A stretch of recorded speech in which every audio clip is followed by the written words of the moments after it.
Everybody, obviously big week.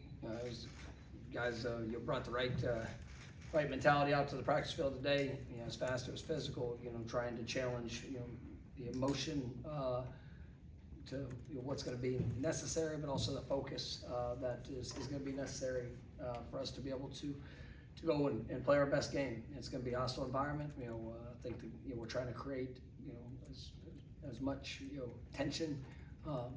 Throughout the course of practice. I thought guys, had some great teachable moments, but I thought they brought the right attitude out to practice. So, questions?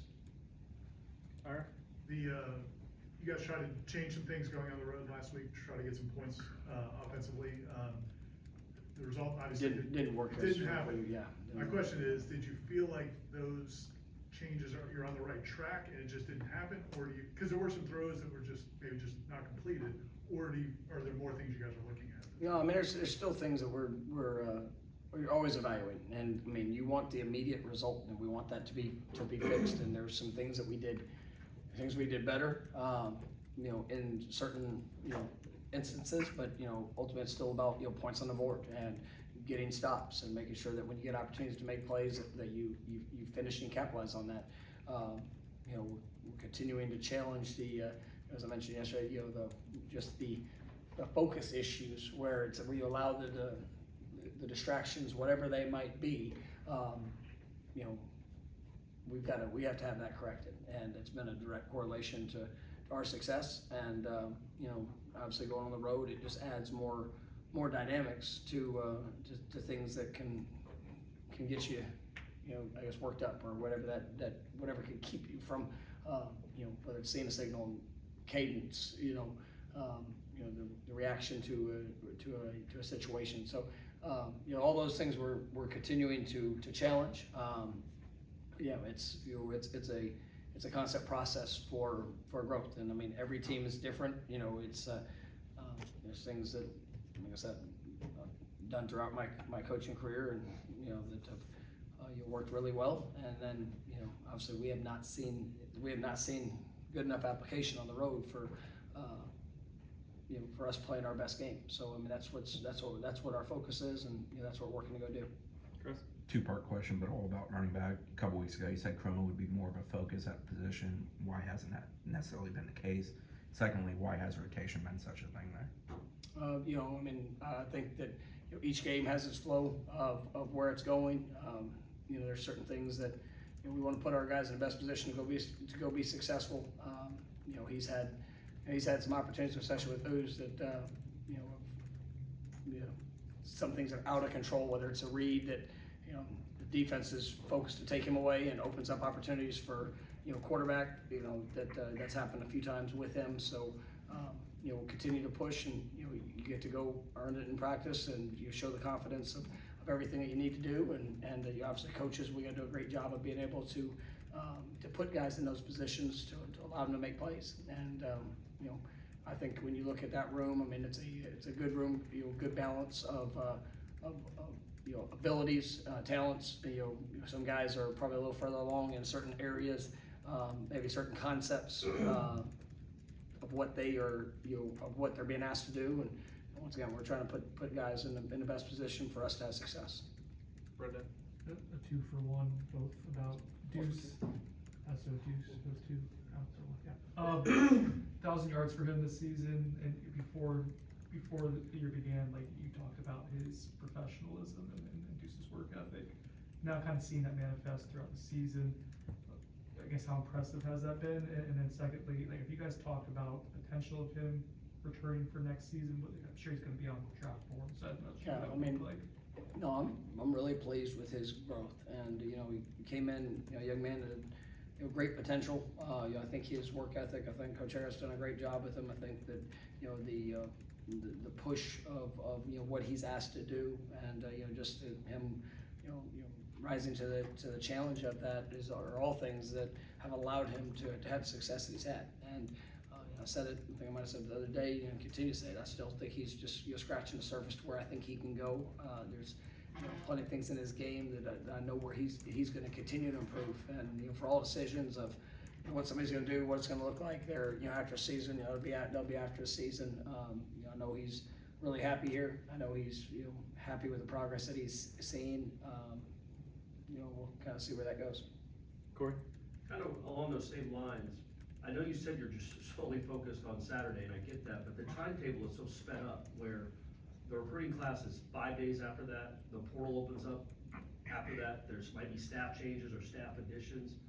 How much are you doing that now to get like No, I mean, it's a, head start?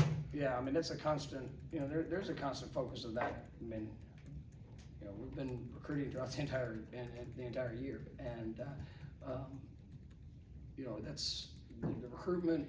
I mean, we've had multiple OVs throughout, games that you have to have all your focus to the game. Make sure you're putting for the team of putting guys in the best position to be successful. You have all focus on the program to make sure that you're setting things up, for today and the future of what we need and what it's going to look like. So, it's a good balance, and part of, and I'll say that it's part of my role of, where it is within, two sides of the ball. I mean, I get a chance to really go back and forth, but also get to carve out time of things that I need to do program-wise too. Yesterday I was able to have a lot of individual players that that came by and got a chance to sit and visit with them about just different experiences that they're going through.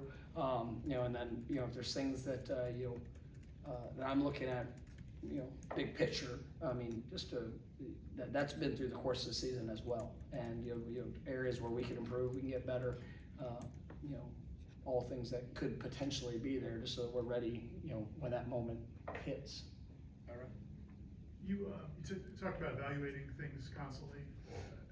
Is there a way to evaluate your own communication, like the things you've said throughout your career, and maybe they've worked with certain teams or certain stances? How often does that evolve, and what can you do? No, I mean, for me, there's core characteristics, core values of things that I don't care where you are, I don't care what team it is, that you have to have a focus on. And I believe that just as to grow into a man, to be the best that you can be, you're going to face a lot of different challenges, and how you respond to those they're going to dictate where you go, and that will always be the same. And you can get caught up looking all the way down the road, but if you're not all in on where you are in the moment and trying to make that the best it can be, it's not going to work out for you. And so, like, those things are core principles that I don't care what team. It's trying to help build men. It's trying to help build a program and guys just being the best that they can. But there's every message, whether it's a weekly focus, whether it's, I mean, we have, they changed, obviously trying to meet guys at where they are. I mean, everybody's at a different spot in their journey. I don't coach every individual the exact same way. I don't coach, sometimes even coaches are, have their different, ways of operating. So that's it. It's ever changing, and it's been ever changing for 20 years that I've been a coach. Whether my first year, how I communicated to where I'm now, still about meeting, the player, the staff member, the situation, exactly where it is, and then with just an unbelievable passion to help it get better, to improve, to grow, to be what it can. So that's an ever-changing process, but it's something that's always been. Leah? I know you talked about him a couple weeks ago ahead of senior night, but Daryl is most likely playing his last game for this program on the road. What has he meant to you, and the journey that he's gone through to become the player that he is, and just kind of stay the course on that? I mean, Daryl's, he's a remarkable person, remarkable player. I think coming out of that last game was one of the few games where he was, mostly single blocked, and I mean, you saw the production that he was able to have, and he's a selfless individual in the fact that, I mean, he's willing to give all that he can to help better those that are around him, and he's a great representative of this program, and excited for all things that are ahead, and excited to watch him play Saturday. Chris? In responding to Corey a couple questions ago, you said you're always considering big picture items.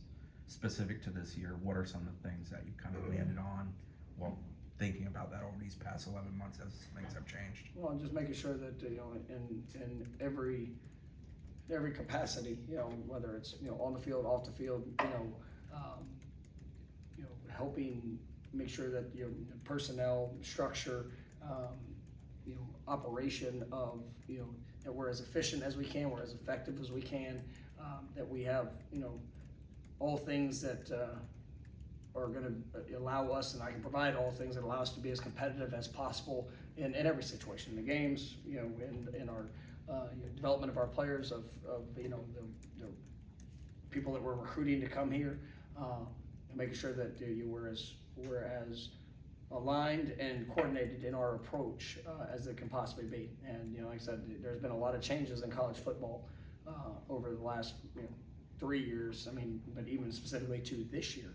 I mean, there's some monumental changes of just what we have control over, and the effects of that when it comes to a roster, a team, and you know, just where it is and where you want it to go. So I mean, I'm looking at all different, you know, elements when it comes to that, and you know, obviously it takes a good amount of time, but you know, obviously a great deal of investment from everybody to make it happen. Brenda? Following up on Ira's question, like when you're thinking about messaging to players, or even something like just core philosophies for the program, do you have like a support system of people you talk to or bounce ideas off? Like, who are those people? I know you're leading from the Yeah, front, I mean, I have a lifetime of relationships of people that I can go to, but experiences that I've had. There's people that I talk to within staff, you know, out of staff. So I mean, yes. Bob? Coach Florida's got a pretty versatile running back, Jaden Paul. He's got, I think, 33 catches, a little over 900 yards. Just what kind of challenges does that versatility bring? What have you seen on film? Yeah, I mean, he's a great football player. I mean, he's, you know, you turn on film and he's, you know, he stands out. You know, probably as one of the better football players we've played this year. Just you know, I'm really impressed with his versatility. And you don't realize with how well he moves, just how big he is. And I mean, you better put your pads on him. You got to get him stopped before he gets started. You know, he can do really all things. You see him in a return game. You see him, you know, catch the ball in the backfield. You know, he's a really impressive player that, you know, obviously is a big focus for us. You know, trying to keep him, you know, contained. You know, but with all the different things he does, that's challenging. Ira? You guys have players doing community service and coaches all the time, but for Daryl and Micah to kind of host, invest their own money into like giving away turkeys and things for Thanksgiving, just what does it say about them, and what does it mean to you as a coach? No, it means everything, and you know, one of those, you know, core, you know, values of what this program is. It starts with service. You know, we want to have a football team that is able to give all that they have to help impact others, and you know, those guys are a living example of that. You know, you got plenty of guys that throughout the course of the years that, you know, might not always get the attention because we don't send cameras with everybody where they go. But there's a lot of wonderful things being done from this football team, helping impact this community, and you know, guys, whether it's here, whether it's back in their own hometowns. I mean, we got some wonderful young men on this team, and when you get to see that, when you get to just observe the genuineness of their heart and the joy that they get out of just, you know, making somebody's day, or maybe, you know, filling somebody's you know belly on Thanksgiving by giving away turkeys, or you know, whatever you know, moment they pour into others. I mean, it is really special. All right, thank you, Coach. Thank you, guys.